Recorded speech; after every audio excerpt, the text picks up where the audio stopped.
नमस्कार, यो एभिन्यूज खबरको संकेत हो। तपाई अहिले एभिन्यूज@2 मा हुनुहुन्छ। म प्रभा थापा। प्रारम्भमा मूल खबर।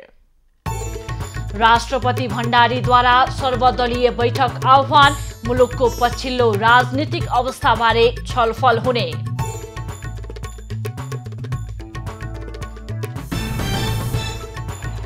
प्रधानमन्त्री ओलीद्वारा केन्द्रीय सदस्यका लागि बालुवाटारमा चियापान, खनाल नेपाल पक्ष भने सहभागी भएनन्।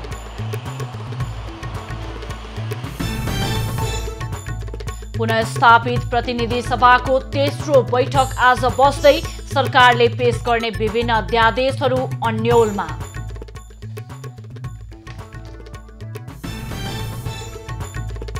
अक्सफोर्ड एस्ट्राजेनेकाको खोप नरोक्न WHO को अपिल, खोप र रगत जम्ने अवस्था बीच कुनै सम्बन्ध नरहेको भनाई। र स्पेनिस ला लिगामा बार्सिलोनाले हुएस्कालाई हरायो, प्रिमियर लिगमा लिभरपुलद्वारा वुल्व्स पराजित।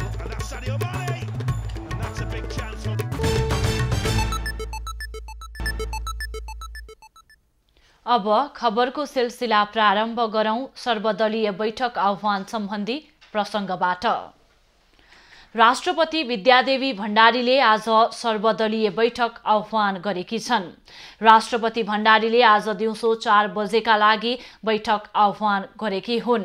बैठकमा सहभागी हुन संसदमा प्रतिनिधित्व गर्ने राजनीतिक दलका नेताहरूलाई बोलाइएको छ। समसामयिक विषयवस्तु तथा देशको पछिल्लो राजनीतिबारे छलफल गर्न बैठक आह्वान गरिएको बताइएको छ। सत्तारूढ दल एमालेमा आन्तरिक खिचलो र सत्ता समीकरणका लागि दलहरूबीच छलफल भइरहेका बेला राष्ट्रपतिले बोलाएको सर्वदलीय बैठकलाई निकै महत्त्वका साथ हेरिएको छ। पुनर्स्थापित प्रतिनिधि सभाको तेस्रो बैठक आज दिउँसो बस्दैछ। संसद भवन नयाँ बानेश्वरमा दिउँसो बैठक बोलाइएको छ। आजको बैठकमा पनि सरकारका तर्फबाट विभिन्न अध्यादेश पेश नहुने भएपछि बैठक बिजनेस विहीन हुने देखिएको छ। आजको बैठकको अध्यक्षता गर्ने सदस्यहरूको मनोनयन गर्ने र संविधान सभाका सदस्य दिनेश चन्द्र यादवको मृत्यु भएकोमा शोक प्रस्ताव पारित गर्ने सम्भावित कार्यसूची राखिएको छ। अधिवेशन सुरु भएको पहिलो बैठकमै अध्यादेश पेश गर्नुपर्ने भए पनि प्रतिनिधि सभाको तेस्रो बैठकमा समेत 7 वटा अध्यादेश पेश नहुने भएको छ। सोमबार बसेको कार्यव्यवस्था समितिको बैठक बिना निष्कर्ष सकिएपछि सरकारले पेश गर्ने विभिन्न अध्यादेश अन्योलमा परेका हुन्। कार्यव्यवस्था परामर्श समितिको बैठकमा कानून मन्त्री लीला श्रेष्ठ नै अध्यादेश पेश गर्न तयार नभएको अन्य दलले आरोप लगाएका छन्। उनले प्रधानमन्त्रीसँग छलफल गर्नुपर्ने बताएपछि कार्यव्यवस्था परामर्श समिति बैठकमा सहमति जुट्न नसकेको हो। संसद नचलेको अवस्थामा सरकारले जारी गरेका 8 वटा अध्यादेश बैठकमा पेश गर्नुपर्ने कार्यसूची रहेको छ। प्रधानमन्त्री तथा नेकपा एमालेका अध्यक्ष केपी ओलीले आज चियापान कार्यक्रमको आयोजना गरेका छन्। सर्वोच्च अदालतले एमाले पार्टी बिउताएपछि पार्टीका केन्द्रीय सदस्यका लागि बालुवाटारमा चियापान कार्यक्रम राखिएको हो। बालुवाटारमा आयोजित चियापान कार्यक्रममा नेपाल खनाल पक्षका नेताहरू भने सहभागी भएनन्। फागुन 28 गते पार्टीको जिम्मेवारीमा व्यापक हेरफेर गरिएपछि नेपाल खनाल पक्ष असन्तुष्ट छ। चैत 7 गते केन्द्रीय कमिटी बैठक डाकिएकाले यो चियापानलाई सोही बैठकको तयारीको रूपमा पनि हेरिएको छ। एमालेमा समानान्तर कमिटी गठन गरेको नेपाल खनाल पक्षले चैत 4 गते राष्ट्रिय कार्यकर्ता भेला आयोजना गरेको छ। नेकपा एमालेका उपाध्यक्ष वामदेव गौतमले पनि आज आफ्नो समूहको भेला बोलाएका छन्। अध्यक्ष केपी ओलीले उपाध्यक्ष सहित एमालेका सबै पदाधिकारी खारेज गरेको विषयमा छलफल गर्न बल्खुमा गौतम समूहको भेला हुन लागेको हो। उपाध्यक्ष गौतमले प्रधानमन्त्री ओलीसँग मिल्ने र सँगै जाने सबै सम्भावना समाप्त भएको घोषणा गरिसकेका छन्। भोलिबाट नेकपा एमालेलाई अझै एकताबद्ध बताउन प्रयास गरिने माफ गर्नुहोला, बेलाबाट नेकपा एमालेलाई अझै एकताबद्ध बनाउन प्रयास गरिने सो समूहले जनाएको छ। नेकपा विभाजित भएपछि गौतमले यसअघि नै राष्ट्रिय एकता अभियान सुरु गरेका थिए। नेकपा एमालेका माधव नेपाल पक्षको स्थायी समिति बैठक आज बस्दैछ। राष्ट्रिय कार्यकर्ता भेला र त्यसपछिका योजना तय गर्न बैठक बोलाइएको हो। बैठकले बुधबार र बिहिबार काठमाडौँमा हुने राष्ट्रिय भेलाका प्रस्ताव तथा योजनालाई अन्तिम रूप दिनेछ। एमाले स्थायी कमिटिका 22 जना सदस्य मध्ये नेपाल पक्षमा 11 जना सदस्य रहेका छन्। बैठकमा सोमबार ओली पक्षसँग भएको छलफलको समीक्षा समेत हुनेछ। ओलीले फागुन 28 गतेको विशेष बैठकका निर्णय खारेज नगरे समानान्तर कमिटी सञ्चालन गर्ने तयारी नेपाल पक्षको छ। नेपाल पक्षले आज बालुवाटारमा आयोजित चियापान बहिष्कार गरेको छ। साथै 7 गते ओली पक्षले राखेको केन्द्रीय समिति बैठकमा पनि सहभागिता नजनाउने निर्णय गरिसकेको छ। ओलीका पछिल्ला निर्णयले एमालेमा एकताबद्ध भएर जाने सम्भावना कमजोर भएको निष्कर्ष नेपाल पक्षको छ। बचत तथा ऋण कारोबारमा मात्र केन्द्रित रहने गरेको गुनासो खेप्दै आएका सहकारी संस्थाहरू पछिल्लो समय कृषि तथा उद्योग व्यवसाय क्षेत्रमा पनि जोडिन थालेका छन्। छापामा पनि सहकारी संस्थाहरूले पशुपालनकै माध्यमबाट पनि आर्थिक अवस्थामा सुधार गर्न सकिने उदाहरणहरू प्रस्तुत गर्न लागि परेका छन्।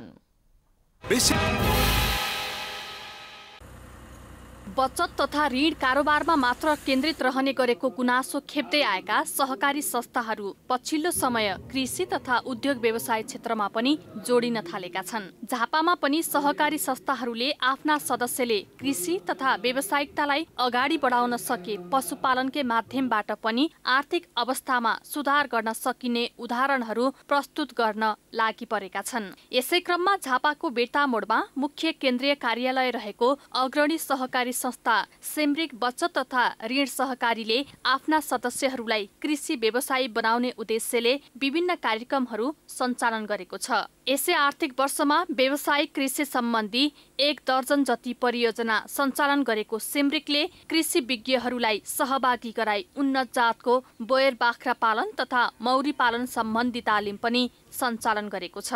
खेती तथा पशुपालनकै माध्यमबाट आर्थिक अवस्थामा सुधार गर्न सकिने विश्वासको साथ आफ्ना 32,000 बढी सदस्यहरूलाई कृषि तथा व्यावसायिक सम्बन्धी सिप दिन थालिएको संस्थाले जनाएको छ। अब वास्तवमा सदस्यहरूलाई चाहिँ अब कृषि व्यवसायबाट मात्रै सदस्यहरूको आर्थिक स्थितिमा सुदृढ गर्न सकिन्छ भन्ने विश्वासको साथ अहिले हामीले चाहिँ विशेष गरेर कृषि पेसामा आबद्ध गराउनको निमित्त विभिन्न किसिमका चाहिँ कृषि व्यवसाय सम्बन्धीका तालिमहरू उपलब्ध गराउँदैछौँ। सहकारी संस्थाले कृषि विज्ञहरूलाई सहभागी गराई व्यावसायिक सम्बन्धी सिप दिन आयोजना गरेका तालिम तथा प्रेरणाले परम्परागत रूपमा खेती तथा पशुपालन गर्दै आएका सदस्य किसानहरूले आधुनिक कृषि तथा पशुपालन सम्बन्धी ज्ञान हासिल गरेका छन्। त्यो परम्पराले गर्दाखेरि चाहिँ हाम्रा बाख्राहरू विकास हुन नसकेर खिनौटे लुते ल्याङ्ग्राहरू जन्मिने, त्यसले गर्दा बाख्राको विकास भएन र परम्परागतमा पनि फाइदा नभएको कारणले अब हामी इच्छुक कृषि बाख्रा पालकहरूको लागि चाहिँ अत्यन्तै उपयोगी हुने रहेछ, किनभने हामीले धेरै ज्ञानहरू सिक्यौँ। जिल्लामा सहकारी संस्थाहरूले सञ्चालन गरेका सदस्य केन्द्रित सिपमूलक कार्यक्रमहरूको आफ्नै मिहिनेत र अनुभवले उद्यमी बनेर आर्थिक उपार्जन गरिरहेका किसानहरूले समेत मुक्त कण्ठले प्रशंसा गरेका छन्। स्वागत योग्य र सम्मान योग्य कुरा विभिन्न सामाजिक क्षेत्रमा काम गरिरहने बचत तथा ऋण सहकारीहरू र बहुद्देश्य सहकारी संस्थाहरूले चाहिँ यो काम गरिराख्नु भएको छ। यो चाहिँ एउटा आम जनताको लागि, आम शेयर सदस्यहरूको लागि, आम किसानको लागि अत्यन्तै ठुलो एउटा अवसरको रूपमा मैले हेरेको छु। सहयोग पुर्याउँदै आएको छ, किनभने स्वरोजगारमुखी बनाएर उहाँहरूले लगानी गरेर संस्थाले लगानी गरेर अनि संस्थाले लगानी गरेको सही सदुपयोग गरेर व्यवसाय चाहिँ बन्नुभएको छ। राम्रो गरी व्यवसाय बनेर नमुना बन्नुभएको छ। सहकारी क्षेत्रले निम्नवर्गीय किसानहरूलाई उद्यमी बनाउन गरेका यस्ता प्रयासहरूमा सहकारी निकायहरूबाट थप सहयोग र बजारीकरणको लागि योजनाहरू अघि ल्याउन सके कृषि उत्पादकत्वमा वृद्धि हुने मात्र होइन, किसानको जीवन स्तरमा परिवर्तन आई राष्ट्रिय अर्थतन्त्रको विकासमा समेत टेवा पुग्ने विश्वास गर्न सकिन्छ। झापाबाट सन्तोष न्यौपानेको रिपोर्ट।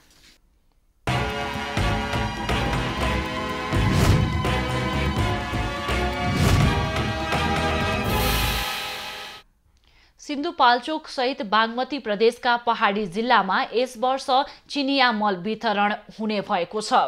छोटो समयमै चीनबाट काठमाडौँ पुग्ने लक्ष्यका साथ तातोपानी नाकाबाट रासायनिक युरिया मल आयात हुन थालेपछि सो मल सिन्धुपाल्चोक सहित काभ्रे, दोलखा लगायतका जिल्लामा वितरण हुने भएको हो। हरेक वर्ष रासायनिक मलको अभाव झेलिरहेका नेपाली किसानको लागि यस वर्ष अभाव हुन नदिन पहिलो पटक उत्तरी नाकाबाट मल ल्याउन सुरु गरिएको छ। पहिलो पटक फागुन 23 गते भन्सारमा आइपुगेको मल बढीमा अब एक हप्तामा काठमाडौँ पुग्ने कृषि तथा पशुपन्छी विकास मन्त्रालयको अपेक्षा छ। चीनको सिगात्से सहरबाट बढीमा 3 दिनमा मल नेपालको भन्सार गोदाममा आइपुग्छ। यसअघि दक्षिणी नाकाबाट मात्रै मल भित्रने गरेकोमा उत्तरी नाका तातोपानीबाट समेत मल भित्रिएपछि किसानलाई राहत हुने अपेक्षा गरिएको छ। उत्तरी नाकाबाट पहिलो पटक रासायनिक मल भित्रनु सुखद कुरा भएको भन्दै तातोपानी भन्सारले सबै परिमाणको मल तुरुन्तै चेक जाँच गर्न आफूहरू सक्षम रहेको दाबी गरेको छ। हाल चाहिँ दैनिक 14 container Nepali 7 trolley Nepal Chinese उसमा चाहिँ आइरहेको छ, भित्रिरहेको छ र अहिले आएको पछिल्लो समयमा आएको सामानमा सबभन्दा बढी युरिया मल आएको छ। आजसँग गत 23 गतेदेखि चाहिँ आउन सुरु भएको युरिया मल। कृषि तथा पशुपन्छी विकास मन्त्रालयबाट ढुवानीको अनुमति पाएको साल्ट ट्रेडिङ कर्पोरेसन लिमिटेडले सिल्क ग्रुपसँग ढुवानीको सम्झौता गरी चीनको सिगात्से सहरबाट तातोपानी नाका हुँदै नेपाल ल्याउन लागेको हो। शुक्रबार चीनको सिगात्सेबाट नेपाल भित्रिएको युरिया मलको प्रगतिबारे जानकारी दिँदै आयात ढुवानी कम्पनी सिल्क ग्रुपका अध्यक्ष रमेश शेर्पाले 1 महिनाभित्र आफूहरूले जिम्मा पाएको 4000 मेट्रिक टन युरिया नेपाल आइसक्ने जानकारी दिए। हामी यस उत्तरी नाकाबाट चाहिँ यो रासायनिक मल नेपाल सरकारको नीति अनुसारको यो रासायनिक मल चाहिँ यो ग्लोबल टेन्डर मार्फत हाम्रो सिल्क मार्केट कम्पनीबाट चाहिँ हामीले यसमा टेन्डर पारेर आज यस तातोपानी ड्राइपोर्टमा चाहिँ यस मल ल्याउनमा हामी सफल भएका छौँ।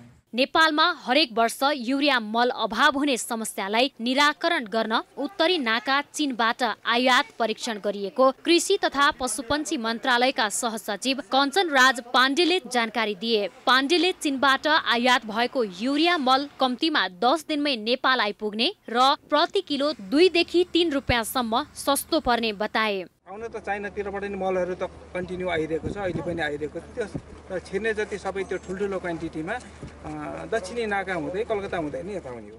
चीनबाट आयात भएको युरिया पहिलो चरणमा सिन्धुपाल्चोक सहित काभ्रे, दोलखा लगायतका नजिकका जिल्लाहरूमा वितरण गरिने जनाइएको छ। यो क्षेत्रका किसानहरूलाई यसै क्षेत्रबाट किन गर्न नसकिन्छ भन्ने कुरा छ र अहिले हामीले यहाँहरूले हेरेर आउनुभयो, यहाँ त्यो स्टक पनि हेरेर आउनुभयो। त्यो हेर्दाखेरि सबै प्रिन्टहरू सबै कुराहरू क्लियर छ र किसानहरूले त्यो तोकेको मूल्य पनि त्यहाँ उल्लेख भएको छ।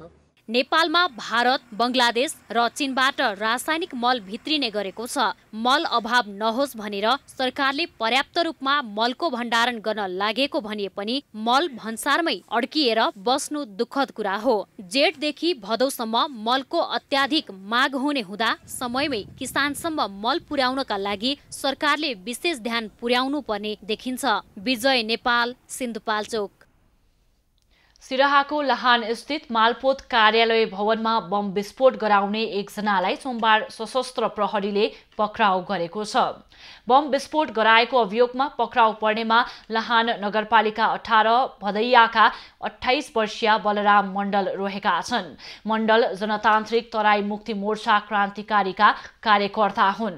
मालपोत कार्यालयमा जडान गरिएको सीसीटीभी क्यामेराको आधारमा उनी पक्राउ परेका हुन्। उनलाई प्रहरीले सुखीपुर नगरपालिका 2 विद्यानगरबाट पक्राउ गरेको हो। आइतबार दिउँसो मालपोत कार्यालय कार्यालयको माथिल्लो तल्लामा भएको बम विस्फोटमा परि मालपोत कार्यालयका कर्मचारी नायब सुब्बा शिवकुमार यादव सहित 8 जना घाइते भएका थिए। गम्भीर घाइते धनगढीमाई 4 बस्ने दिनेश कुमार भण्डारीको काठमाडौँ ट्रमा सेन्टरमा उपचार भइरहेको छ। त्यसैगरी गोलबजार 4 बस्ने फूलकुमारी, गोलबजार 6 बस्ने लक्ष्मी राणा मगर, गोलबजार 6 बस्ने बेचनी मगर, लहान नगरपालिका 16 तरेगना बस्ने लालबहादुर, भगवानपुर 3 बस्ने बद्रीनारायण यादव र धनगढीमाई 13 बस्ने भोलाबहादुर पाँचे मगर घाइते भएका छन्।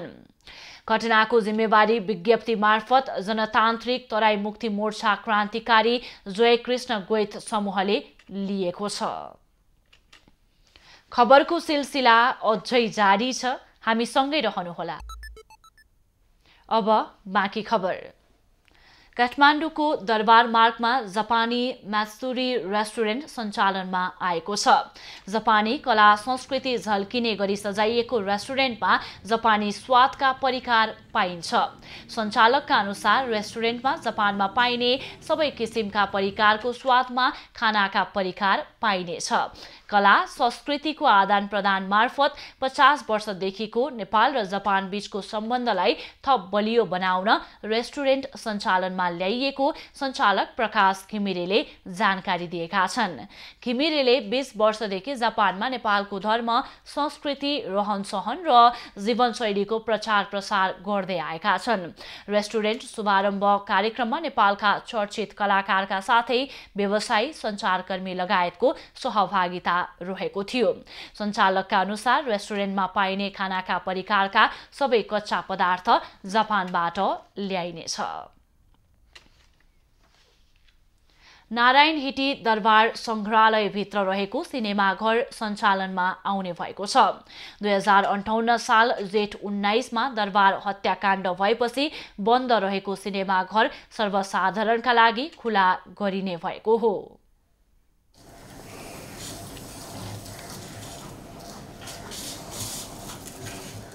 नारायणहिटी दरबार संग्रहालयका भरत प्रसाद नेपाल पछिल्लो समय रिल सफा गर्नमा व्यस्त छन्। सरकारले नारायणहिटी दरबारभित्र रहेको सिनेमा हल सर्वसाधारणका लागि खुला गर्ने भएपछि भरत रिल सफाईमा जुटेका हुन्। लामो समयदेखि प्रयोग नगरिएको रिल र त्यहाँ भएका अन्य सामग्रीहरू धुलाम्बे भएको छ, तर सफा गरिसकेपछि अधिकांश हेर्न सकिने भरतको भनाइ छ।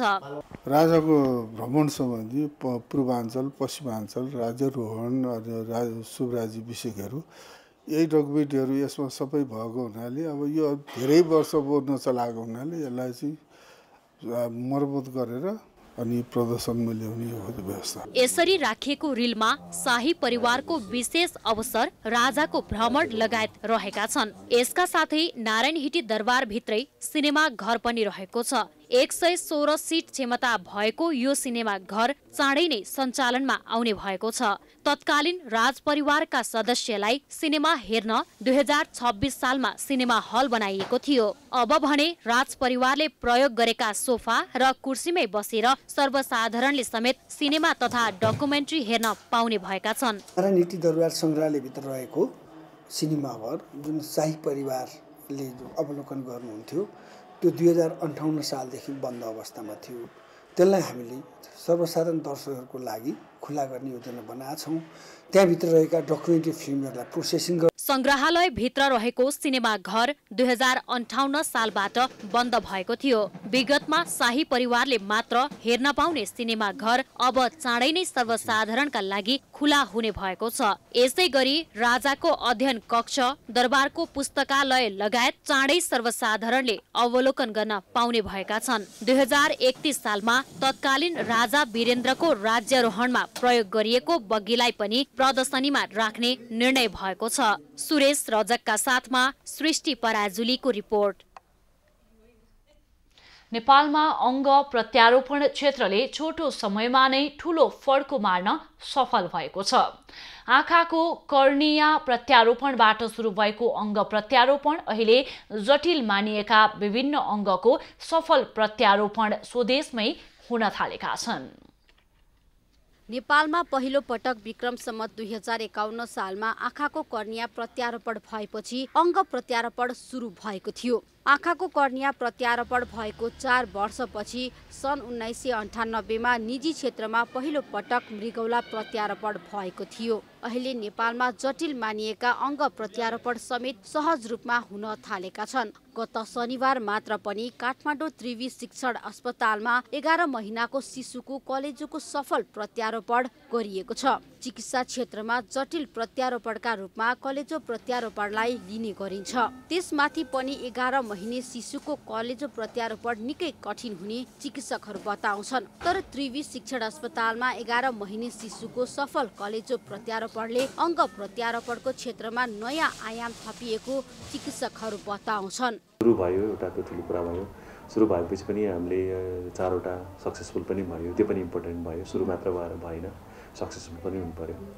र त्यसमाथि चाहिँ अब बच्चाको गर्न सक्यौँ होइन। अनि अपरेसन मात्र भएको छ अहिले, अब जे होस् अहिलेसम्म राम्रो भएको छ र उहाँ पनि एकदम राम्रो भएर जानुभयो भने चाहिँ एउटा ठुलो एचिभमेन्ट हुन्छ। त्यो भनेको चाहिँ कस्तो भयो भने हामीलाई अब हामीले जस्तो किसिमको पनि कम्प्लिकेटेड सर्जरीहरू चाहिँ हामीले यहाँ गर्न सक्छौँ भन्ने। विक्रम सम्वत 2073 सालमा पहिलो पटक मानव अङ्ग प्रत्यारोपण केन्द्र भक्तपुरमा कलेजो प्रत्यारोपण भएको थियो।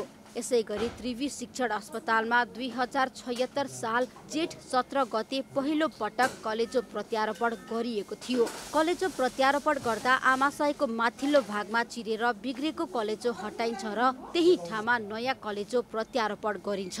यसलाई रक्तनली र वाइल डक्टसँग जोडिन्छ। एउटा स्वस्थ प्रत्यारोपण पछि त्यो फेरि सामान्य अवस्थामा आउँछ। कलेजो प्रत्यारोपण गर्न झन्डै 12 देखि 14 घण्टाको समय लाग्ने गर्दछ। अब कलेजो प्रत्यारोपण भनेको अब सबै शल्यक्रियाहरूमा एकदम जटिल मानिने होइन। अरू प्रत्यारोपणको तुलनामा पनि कलेजो प्रत्यारोपणलाई एकदम जटिल मानिन्छ। समय पनि धेरै लाग्छ। यो 10 घण्टा 12 घण्टा भनेको नर्मल हो कलेजो प्रत्यारोपणमा। कहिलेकाहीँ 15-20 घण्टासम्म पनि लाग्न सक्छ। नेपालमा कलेजो प्रत्यारोपणका साथै अन्य जटिल खालका अङ्ग प्रत्यारोपणमा समेत सफलता हासिल गरेको देखिन्छ। गत वर्ष त्रिवी शिक्षण अस्पताल महाराजगञ्जमा प्रधानमन्त्री केपी शर्मा ओलीको दोस्रो सफल मृगौला प्रत्यारोपण गरिएको थियो। जटिल दोस्रो मृगौला प्रत्यारोपण त्यसमाथि पनि पाको उमेरको प्रत्यारोपणलाई चिकित्सा क्षेत्रमा निकै संवेदनशील प्रत्यारोपण समेत मान्ने गरिन्छ। नेपालमा भएका यस्ता जटिल तर सफल प्रत्यारोपणले अङ्ग प्रत्यारोपणको क्षेत्रमा भएको ठूलो सफलता एकतिर छँदैछ। अर्कोतर्फ अङ्ग प्रत्यारोपणका लागि विदेशमा करोडौं खर्च गर्नुपर्ने बाध्यता समेत हटेर गएको छ। एबी न्यूज खबरका लागि क्यामेरामा मनोज खड्काको साथमा त्रिकुडा भट्टराई बस्नेत, काठमाडौँ। बारामा महिलामाथि हुने घरेलु हिंसा दिन प्रतिदिन बढ्दै गएको छ। जिल्लामा यस आर्थिक वर्षको फागुनसम्म 434 वटा घरेलु हिंसाका उजुरी दर्ता भएका छन्। 16 वटा स्थानीय तह रहेको यस जिल्लामा कलैया उपमहानगरपालिका, देवताल र सुवर्ण गाउँपालिकाका घरेलु हिंसाका धेरै उजुरी परेको जिल्ला प्रहरी कार्यालय बाराले जनाएको छ। घरेलु हिंसामा दर्ता भएका उजुरी मध्ये मानाचामल, सम्बन्ध विच्छेद, अंशबन्डा, शारीरिक हिंसामा बढी उजुरी दर्ता भएको प्रहरीले जनाएको छ। वैदेशिक रोजगारका कारण समेत घरेलु हिंसा बढ्दो गरेको पाइएको छ। घरेलु हिंसाको मामिलामा चाहिँ कलैया, देवताल र सुवर्ण गाउँपालिका यिनीहरूमा अलिक बढी फ्रिक्वेन्सी देखिन्छ भने सामाजिक हिंसामा चाहिँ 1 नम्बरमा कलैया उपमहानगरपालिकामा नै छ, दोस्रो नम्बरमा महागढीमाई नगरपालिका र तेस्रो नम्बरमा बारागढी गाउँपालिका देखिन्छ। घरेलु हिंसापछि यौन हिंसाका धेरै घटना हुने गरेका छन्। बारामा दाइजो सम्बन्धी अपराधमा भने न्यून मात्रामा उजुरी पर्ने गरेको प्रहरीको भनाइ छ। सामाजिक प्रतिष्ठामा आँच आउने डरका कारण प्रहरीमा न्यून संख्यामा उजुरी पर्ने गरेको बताइएको छ। दहेज नै भनेर मलाई दहेजकै कारणले मलाई कुटपिट गरे हो भन्ने चाहिँ देखिएको छ। होला 1-2वटा छुटपुटमा आउने कुरो होला, तर समग्रमा पुरा त्यसले हाम्रो डाटामै फरक पार्ने गरेर दहेजको कारणले यति % भयो भन्ने खालको त्यस्तो चाहिँ देखिएको छ। खास गरी वैदेशिक रोजगारको कारणले गर्दाखेरि अब अझ भनौँ भने मादक पदार्थ सेवन गरेर यौन शोषणको कुटपिट। आर्थिक र सामाजिक रूपमा सशक्त बनाउन नसक्दा महिला हिंसाका घटना बढेको अधिकार कर्मीको भनाइ छ। महिला हिंसा न्यूनीकरणका लागि महिलालाई शिक्षा र रोजगारीको अवसर कम हुनु र कानुन कार्यान्वयन नहुँदा हिंसा बढेको जनप्रतिनिधिको भनाइ छ। महिला हिंसा चाहिँ अहिले हामीले हिंसा जति भइराखेको छ, एउटा चाहिँ गरिबी अनि अशिक्षा त्यस्ता कारणहरूले धेरै हिंसा भइरहेको छ। जातीय विभेदहरूले गर्दा नि हिंसा भएको छ। यसलाई रोक्नको लागि हामीले जस्तो महिलाहरूलाई नै शिक्षाको पहुँचमा पुर्याउने अनि आर्थिक उत्पादनमा सहभागी गराउने, उनीहरूलाई रोजगारी बनाउने, रोजगार दिने। मदिराजन्य पदार्थहरू र लागु पदार्थ सेवनका कारण घरेलु हिंसाका घटनामा वृद्धि भएको सरोकारवालाको भनाइ छ। इन्दीप कोइराला, बारा। पछिल्लो समय सुदूरपश्चिमका विद्यार्थीहरू प्राविधिक शिक्षातर्फ आकर्षित हुन थालेका छन्। प्राविधिक शिक्षा अध्ययनपछि रोजगार पाउने सम्भावना धेरै हुने भएपछि विद्यार्थीहरू प्राविधिक शिक्षातर्फ आकर्षित बन्न थालेका हुन्। कैलालीको धनगढीमा पछिल्लो समय प्राविधिक शिक्षा अध्यापन गराउनको लागि CTEVT-बाट थुप्रै कलेजहरूले मान्यता प्राप्त गरेका छन्। CTEVT-बाट मान्यता प्राप्त 18 महिने र 36 महिने प्राविधिक शिक्षा अध्ययनको लागि विद्यार्थीसँगै अभिभावकहरू पनि आकर्षित बन्न थालेका हुन्। 18 र 36 महिने प्राविधिक शिक्षा अध्यापनको लागि खुलेका कलेजहरूमा विद्यार्थीको उल्लेखनीय सहभागिता रहेको पाइन्छ। रोजगारको अभाव नहुने देखिएपछि प्राविधिक शिक्षातर्फ आकर्षित भएको विद्यार्थीहरू बताउँछन्। होटल म्यानेजमेन्ट पढेर सर धेरै खुसी भएको छु, किनकि यसले 1 वर्षमै जबको ग्यारेन्टी फिक्स दिन्छ। कलेजले पनि दिएको छ, हामी पनि लागिरहेको छ। यो कोर्स पढेर हामीले छिटै जब पाउँछौँ र आफ्नो इच्छा चाहनाहरू, आफ्ना आकांक्षाहरू छिटो पूरा गर्न सक्छौँ भन्ने लागिरहेको छ। अरू क्षेत्रभन्दा प्राविधिक क्षेत्र पढाउँदा आफ्ना बालबालिकालाई रोजगारीको लागि सहज हुने विश्वास अभिभावकहरूमा पनि बढ्दै गएको छ। अरू क्षेत्रमा लगानी पनि धेरै हुने तर रोजगारीको लागि निकै समय धाउनु पर्ने बाध्यता रहे पनि प्राविधिक अध्ययनपछि रोजगारी पाउने सम्भावना निकै रहेको उनीहरूको बुझाइ छ। योभन्दा अगाडिका ब्याजका साथीहरू जति पनि पढेका छन् सबै जागिर भएका छन् र आगामी दिनमा पनि अब सायद भर्खरै मेयर साहबले पनि बोलेर जानुभएको छ। यो कलेजका विद्यार्थीहरू जति पनि छन् यिनी सबै जबको ग्यारेन्टी छ।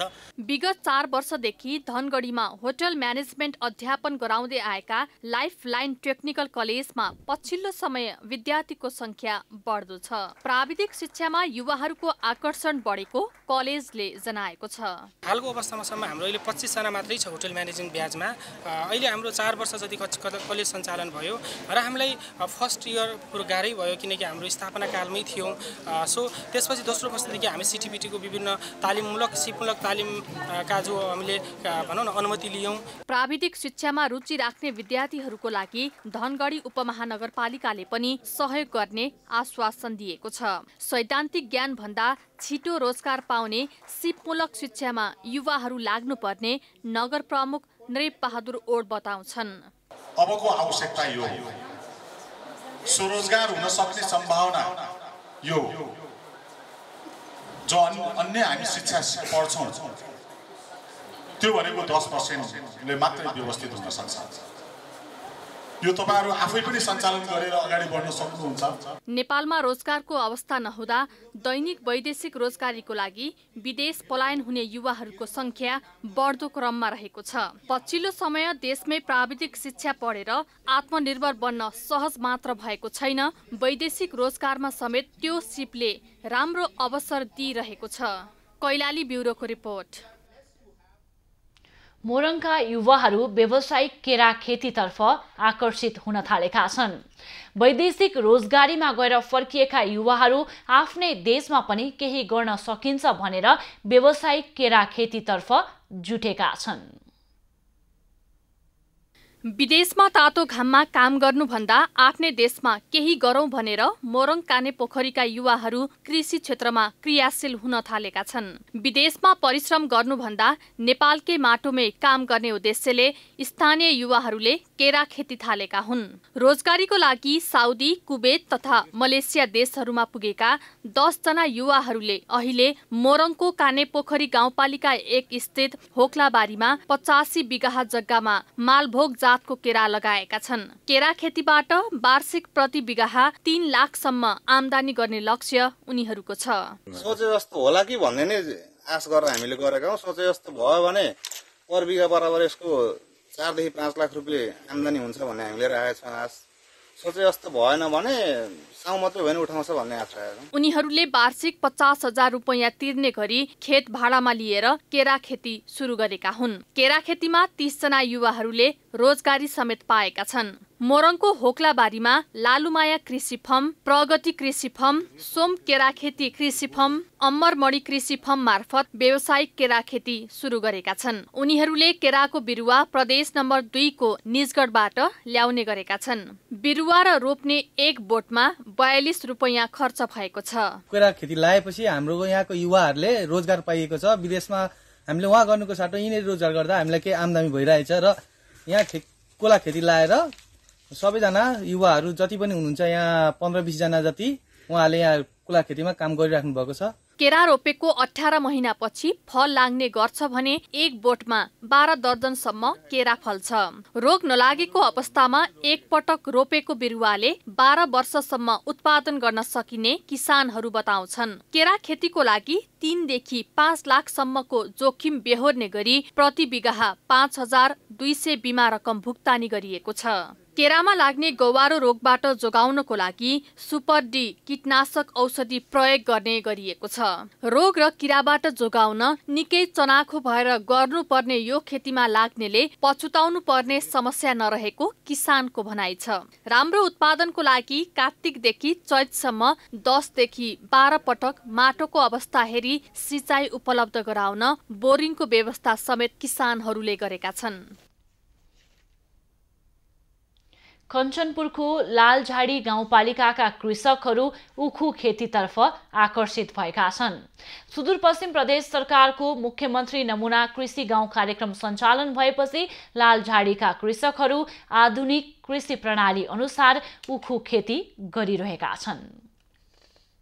सुदूरपश्चिम प्रदेश सरकारको मुख्यमन्त्री एकीकृत कृषि तथा पशुपक्षी विकास कार्यक्रम र कृषि ज्ञान केन्द्र कञ्चनपुरद्वारा सञ्चालित मुख्यमन्त्री नमुना कृषि गाउँ उखु कृषक समन्वय समिति लालझाडीले उखु कृषकहरूलाई उखुको बिउ बिजन, मलखाद, यन्त्र उपकरण र प्राविधिक सहयोग पुर्याउँदै आएको छ, जसबाट उक्त क्षेत्रका उखु कृषकहरू आधुनिक कृषि प्रणालीको प्रयोगबाट लाभ लिइरहेका छन्। उखुको उन्नत जात बिउ CO 264 अहिले किसान रोपिरहेका छन् र त्यसमा उब्जनी पनि बढी अनि चिनीको रिकभरी पनि बढी मिलको उसबाट हेर्दाखेरि अनि किसानलाई हामीले जे सक्दो सहयोग गरेकै छौँ। खाद मल अनि कृषि ज्ञान केन्द्रबाट प्राविधिकको सहयोग। गत वर्षदेखि लालझाडी गाउँपालिकाका 6 वटा वडा मध्ये 1 देखि 4 नम्बर वडासम्म मुख्यमन्त्री नमुना कृषि गाउँ उखु कार्यक्रम लागू गरिएको छ। परम्परागत कृषि प्रणाली भन्दा कृषि यन्त्र तथा उपकरण प्राप्त गरेपछि सहज भएको कृषकहरूको भनाइ छ।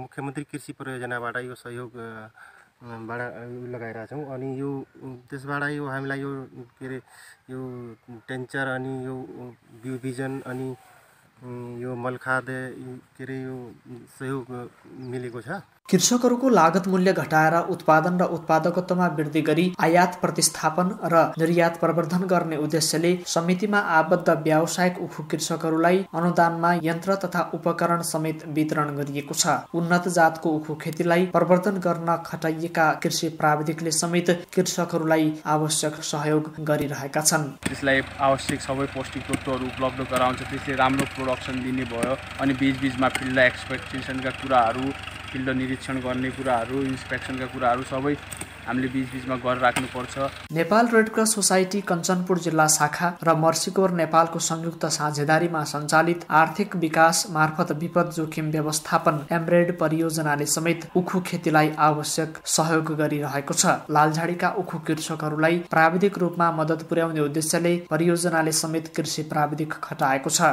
यहाँका थुप्रै कृषकहरूले नदीले कटानी तथा पटानी गरेको बगर तथा नदी किनारमा समेत उखु खेती गरेको पाइन्छ, जस मार्फत मार्फत बाढी नियन्त्रणमा मद्दत पुगेको र उखु खेतीबाट समुदायको आमदानी समेत बढेको छ। उखु खेतीबाटै जीवनस्तर माथि उकास्न तल्लिन यहाँका कृषकहरू जंगली जनावरको आतंकबाट भने पीडित बन्ने गरेका छन्। यसतर्फ पनि सरोकारवाला निकायले ध्यान दिनुपर्ने देखिन्छ। एभी न्यूज खबरका लागि हरिश चन्द्र बाग, कञ्चनपुर। धनकुटाको पटेक डाँडामा पर्यटकको आकर्षण बढ्दो छ। संघीय तथा प्रदेश सरकारले समेत डाँडाको विकासका लागि सहयोग गरेपछि पर्यटक आकर्षित गर्ने गरी काम तीव्र गतिमा अघि बढेको छ। पूर्व क्षेत्रकै सम्भवतः सबैभन्दा अग्लो स्थानको रूपमा रहेको धनकुटाको छथर जोरपाटी गाउँपालिकामा पर्ने पकेट डाँडामा पछिल्लो समय पर्यटकीय चहल पहल बढेको छ। छथर जोरपाट वडा नम्बर 6 को 2700 मिटर उचाइमा रहेको पकेट डाँडा दृश्य अवलोकनका लागि स्थानीय बीच निकै लोकप्रिय छ। डाँडालाई विकास गर्न वडाको निर्णयलाई संघीय तथा प्रदेश सरकारले समेत सहयोग गर्न थालेपछि पर्यटक आकर्षित गर्ने गरी काम भइरहेको गाउँपालिकाले जनाएको छ। हामीले यो ठाउँलाई पर्यटक क्षेत्र बनाउनको लागि सिँढी निर्माण गर्ने भनेर निर्णय गर्यौं र त्यो सिँढी निर्माणको लागि हाम्रो पहलमा संघीय माननीय राजेन्द्र राईले बजेट लगाइदिनु हो।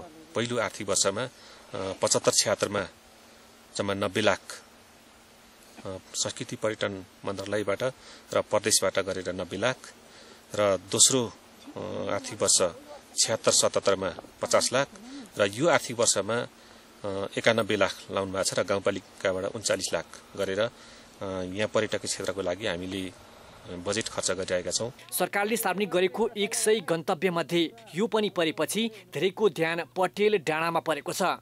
पर्यटकहरूको आकर्षण बढाउन पूर्वाधार विकाससँगै सडक कालोपत्रे गरिनुपर्ने स्थानीयको भनाइ छ। हामीलाई कच्चा रोड छ, अझै यसलाई चाहिँ सबै ठाउँबाट पहल कदमी भएर चाहिँ यो रोडलाई पनि कालोपत्रे भइदियो भने अझै हाम्रा टाढा टाढाबाट पर्यटकहरू बुढाबुढीहरू पनि आइदिनु हुन्थ्यो र यसलाई हामीले एउटा सिँढी मात्रै बनाएर भएन, अब यसलाई मन्दिर र हरेकका संरचनाहरू बनाउन पायौं भने यसमा पर्यटकहरू अझै रमाउनु हुन्थ्यो भन्ने हामीलाई खुसी लागेको छ। हलहले पकेट डाँडालाई पर्यटकीय क्षेत्रको रूपमा विकास गर्ने गरी भइरहेको कामले स्थानीयलाई सुविधा पुगेको छ। पटेल डाँडामा पुग्ने गरी अहिले सिँढीको निर्माण कार्य भइरहेको छ। सडक निर्माण पनि अघि बढेको छ। सूर्योदय सूर्यास्तका साथै मकालु र कुम्भकर्ण लगायतका हिमालको दृश्य अवलोकन समेत गर्न सकिन्छ। पहाडको फाँट र तराईका दृश्यले पनि पर्यटक लोभ्याउने गरेको छ। सुनसरी ब्युरोको रिपोर्ट। आन्तरिक तथा बाह्य पर्यटकलाई आकर्षित गर्न खोटाङको हलेसी तुवाचुङ नगरपालिकाले ढुङ्गे बगैँचा अर्थात् रक गार्डन निर्माण गर्न सुरु गरेको छ।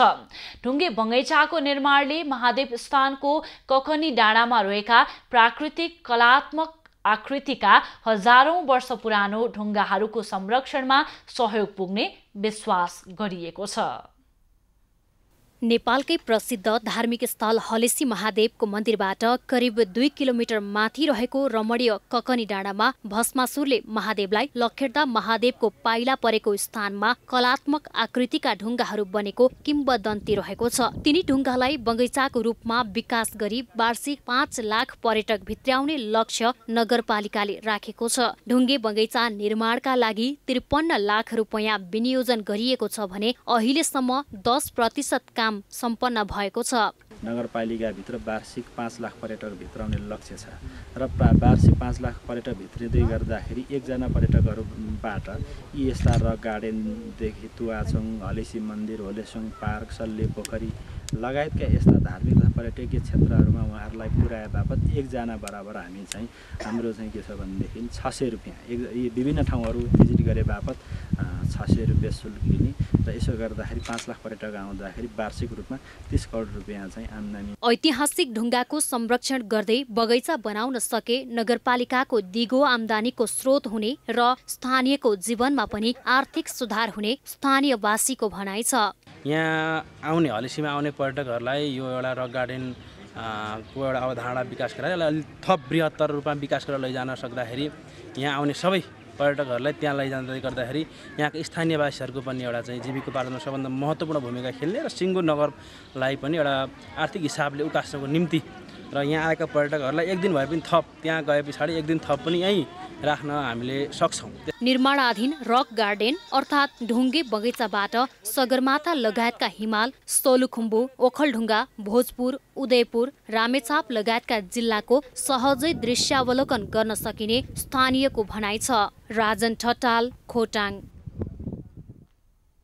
खबरको सिलसिला अझै जारी छ, हामी सँगै रहनुहोला।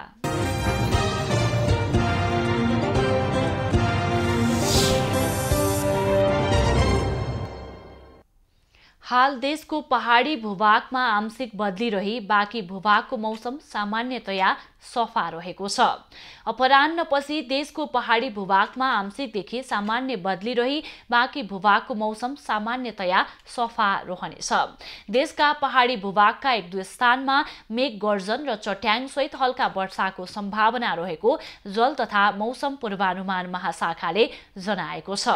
काठमाडौँ उपत्यकाको आजको अधिकतम तापक्रम 26 डिग्री सेल्सियस र न्यूनतम तापक्रम 11 डिग्री सेल्सियस बीच रहने अनुमान गरिएको छ।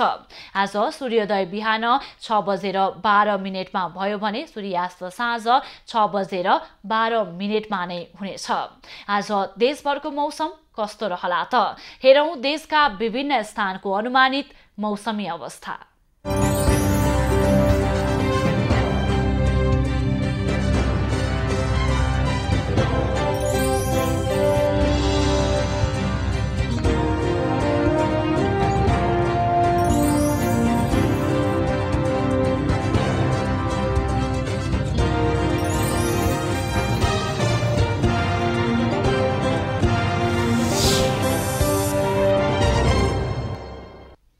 अहिलेलाई खबरको क्रम यति नै। आइभी न्यूज खबरका यी सहित अन्य विस्तृत खबरका लागि www.ivnews.tv लगअन गर्न सक्नुहुनेछ।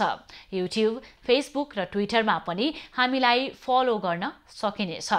खबर भित्रको खबरका लागि हेर्दै रहनुहोला आइभी न्यूज खबर। नमस्कार।